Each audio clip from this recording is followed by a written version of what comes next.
in the current political atmosphere, U.S. government are trying to solve the Iraq problem and also Afghanistan problem.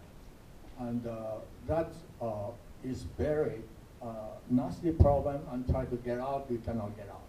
And at the current condition,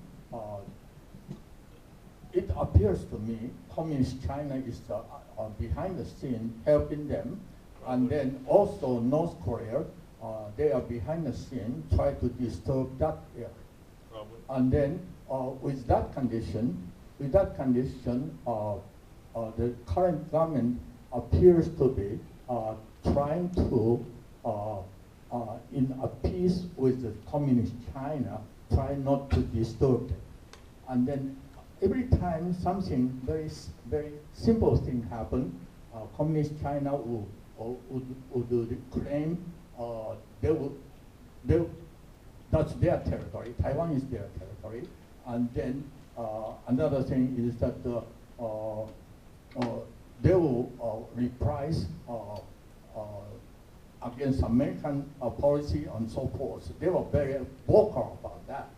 And in that kind of situation, what is the attitude of the state government in the United States? United States probably having the attitude not to disturb the push against China, and then if U.S. government decide to send a military presence in Taiwan, what is the chance? What is the immediate chance for that kind of situation to happen? In my opinion, just simple American presence in Taiwan will really change the Taiwanese people situation, and there will be most of the people will be overjoyed. So, what is the chance of that situation? Well, that's what we were just talking about. I mean, this is all changing now. This is, I think, what you're talking about is 4 or 5 months ago or a year ago, but I think it's all changing. Why are they sending these aircraft carriers into the Huanghai? This is making China very mad. Why are they going to have the Diaoyutai, the Junsi Yanxi? This is making China very mad. And who told the Japanese to go ahead and seize the Chinese boat and then take these people? The United States is all behind this.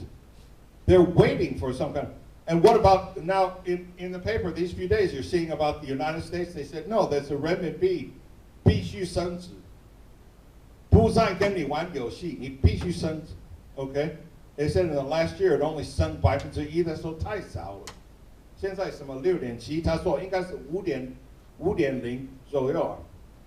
So all these things are changing, and also the Guohui is also very mad about the Maui Nita. This is costing us a lot of jobs, a lot of workers, a lot of money. They're also very angry about this. So I think all this is changing. I think they're not worried about the attitude of them so more. And I think especially the Department of Defense, they're ready. According to what we heard, the Department of Defense, they have the order, if you're fired on, fire back. They don't have to wait. They don't have to wait for a call from Obama or Gates or anybody. If someone shoots them, they shoot back. So all these things are changing, I think, especially now. So we think now is good timing. We think now is good timing for us to be pushing on these Taiwan civil government issues. What do you think, John? Yeah, I think so, because since Obama settled the issue in the Guantanamo Bay, and we always call his attention that Taiwan actually in the West Pacific coast there's another Guantanamo Bay, so hopefully he can take care of it. And before that, actually, a couple friends mentioned about the insular status. As we know that the Puerto Rico, they actually have the Congress in United States Congress. Representative? Oh, well, actually, they call the Congress. And then he has no voting power. No vote. But No voting power. He can, discuss. discuss, and he can, almost the same rights, except the voting power. Yeah. Yeah. So that actually will be the model for future Taiwan. Yeah, exactly. Yeah. Because if you look at Canada or the Australia or the old days, the Great British Commonwealth, okay, none of them actually declare independent, but they are independent country in the world. So that would be the model for Taiwan to go, and I think that is workable. And like Puerto Rico, they have their own constitution, but in the between, before we can get Taiwan this constitution, we need a kind of organic law. Organic law actually is between the United States Congress or the government and the Taiwan's people's understanding. They will give us some guideline to go and how you can set it up. That's why Republic of Cuba, they wait 2 or 3 years after the Spanish War, and Congress get I believe that's a plate resolution, and then they get about 2 years, and then they build the Republic of Cuba. So that would be the way to go. So also there are some of those countries after World War II, like Palau. They're a member of the UN. They have a very small population, and they have no white jiao and no guofang. It's all white bao gay. So it's called. There's a legal name for it. It's called free association with the U.S. It's you can read about it on the internet. Free association.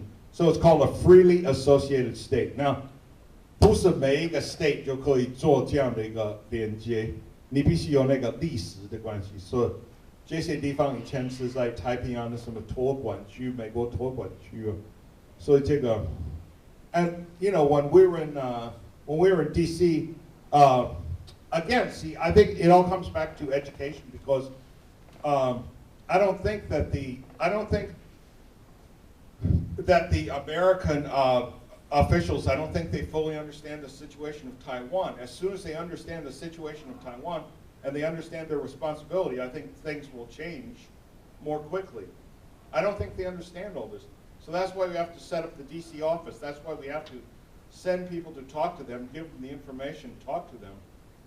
And then they're going to ask questions, and then they're going to say, but then what about this, Formosa Association for Public Affairs? What have they been telling us? And they said they've just been lying to you for 20, 30 years. We're just going to have to tell them the truth.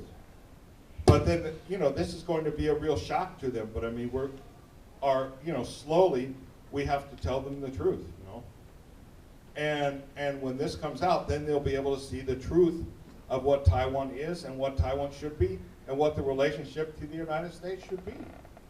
So then the Taiwanese people can get some of these rights that they're entitled to, So, I mean, this is a question of just, taking the steps and doing this step by step.